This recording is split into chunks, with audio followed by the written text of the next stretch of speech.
You've just been in a serious car wreck and you can't feel anything from your neck down. You're terrified and in immediate danger. You hear sirens in the distance as the ambulance approaches, and you pass out. You awake in a hospital with tubes down your throat and the inability to move at all. You are completely paralyzed. In an alternate reality, you have the exact same experience. However, you wake up in the hospital and you're able to move your arms and legs. You look around stunned because before you blacked out, you had no feeling. Which reality would you rather live in? I'm assuming you'd prefer mobility, and Neuralink very well may lead to that fictional reality becoming our very near future. Brain-computer interfaces have become a prominent part of our advancements. With the mainstream and promising aspects of Neuralink, the potential is infinite. To people who've lost their connection between their brain and their body. So you can imagine, like, if, say, Stephen Hawking could talk or communicate as fast as somebody with a fully functioning body. That would be amazing. So that's like what we're trying to do. That's our first application, is to restore functionality to quadriplegics, tetraplegics. Currently, Neuralink has done a successful surgery on Nolan Arbaugh, and it has changed his life in really touching ways. He never thought he'd be able to play a video game again, but with the introduction of Neuralink into his brain, he was able to play a game he's been waiting to play for 10 years. Imagine that, not being able to play a simple turn-based game ever. What a depressing reality. However, in this dark time, Neuralink burst onto the scene and illuminated Nolan's reality. The brain-computer interface has allowed him a much better quality of life, even though he is still fully paralyzed from the neck down.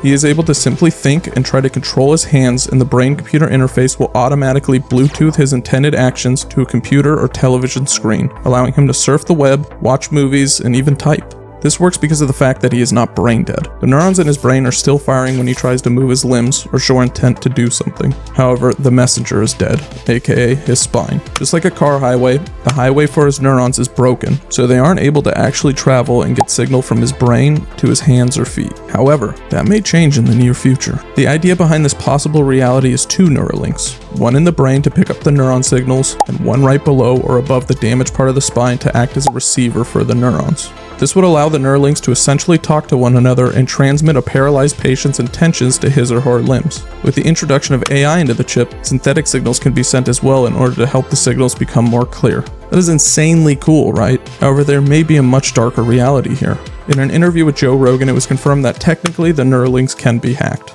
We have a short story of a possible future where people who are cured from paralysis may be led down an even darker reality than their life before Neuralink.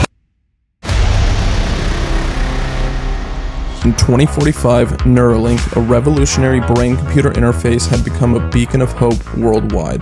Developed by Elon Musk, it cured neurological diseases and conditions, allowing people with paralysis to walk again. Ava Martinez, paralyzed from the waist down due to a car accident, was among the first to undergo the procedure. Neuralink gave her a second chance at life. However, a hacker group named Phantom Circuit discovered vulnerabilities in the system. They realized they could control users' bodies against their will. One evening, while Ava was enjoying dinner with her family, she felt a strange tingling and lost control of her body. Her movements became mechanical, and her family watched in horror as she stood up abruptly, unable to respond. The hackers forced Ava to walk through the city, performing criminal tasks against her will. Inside her mind, she screamed, but couldn't make a sound. The police were baffled, however, she wasn't the only one. At this point, millions of Neuralink users were being controlled around the world, and the word of the hacking spread, causing widespread panic. Banks were being robbed and their crypto vaults uploaded, never to be seen again. However, the authorities didn't want to hurt the people doing the violent robberies because they knew the people doing them were innocent. Back inside Ava's hijacked body, she fought tirelessly to regain control, sending subtle signals through the Neuralink interface.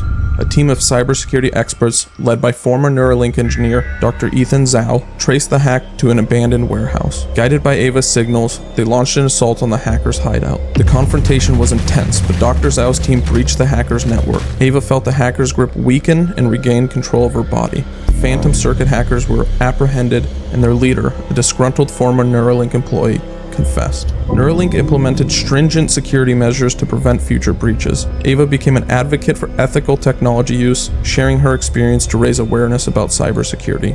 Though scarred by her ordeal, Ava's spirit remained unbroken. Although Neuralink is doing tons of good, as a society we have to be wary about these possible realities, no matter how science fiction they may seem. If you told someone 100 years ago that they would have Neuralink, It would sound like science fiction as well. The idea isn't to intimidate anyone, but to get people to think about a really cool invention while looking at mitigating the risks from these life-saving technological advancements. We have a video about how the music industry as we know it is about to completely change due to AI, linked here. Thank you so much for watching, and remember, keep your mind strong and your curiosity stronger. Till next time.